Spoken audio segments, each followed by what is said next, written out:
নাই, তোমার পাশে টাকা বলছি। হ্যাঁ, বলে তুমি এটা ঠিক করলে, ঠিক করো, মোটেও ঠিক করো নাই। আমি কত তোমার উপরে আশা ভরসা রেখেছিলাম। তুমি আমার এতদিন ধরে আমার 9 বছরের বুনু ড্রেসটা পরে তুমি তোমার প্রোফাইলটা ভর্তি করে দিলে। হ্যাঁ, ভিডিও করে করে ভর্তি করে দিলে তোমার প্রোফাইলটা। আমি কত আশা রেখেছিলাম, তো আসলাম তোমার 9 বছরের ড্রেসটা যখন তুমি পরতে, কি ভালোটাই আমাকে লাগতো।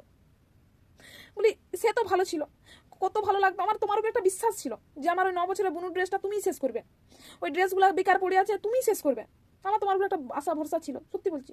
কিন্তু তুমি এই হট করে এই এরকম একটা স্ট্যাটাস দিয়ে, এরকম একটা স্টোরি লাগায় আমার মনটা কিন্তু ভাঙিয়ে দিলে, সত্যি বলছি ভাঙিয়ে দিলে। বলি এবারে চ্যানেলগুলো কী করবে বলো তো? এবার তোমার প্রোফাইলটা দেখতে যাবো, না তোমার এই স্টোরিটা দেখে আমি একটু মনে শক্তি পাবো? এই স্টোরিটা লাগায় বলে কি, বলে নারী শক্তির দুটা দিক, ঠিক তো, কিন্তু বাস্তব। বলি এরকম কেউ যদি একটা স্টোরি লাগায়, বলি এটা তুমি ঠিক করলে? বলি এবারে আমার মনটার ভার কে নিবে? তোমার উপরে যে আমি এত আশা ভরসা করে তোমাকে কি নাই ভালো লাগতো, আমার মনটা তুমি ভাঙিয়ে দিলে। মোটেও ঠিক করো না এটা। তোমার উপরে বহু আশা ছিল আমার, যে আমার বোনের ড্রেসগুলো তুমিই শেষ করবে। প্রোফাইলটা আগে ভর্তি করে দিলে, এতগুলো লাইক কমেন্ট সব পেয়ে গেলে, তারপরে তুমি এরকম একটা স্টোরি লাগাইছো যেটা দেখে আমার মনটা খারাপ হয়ে গেল।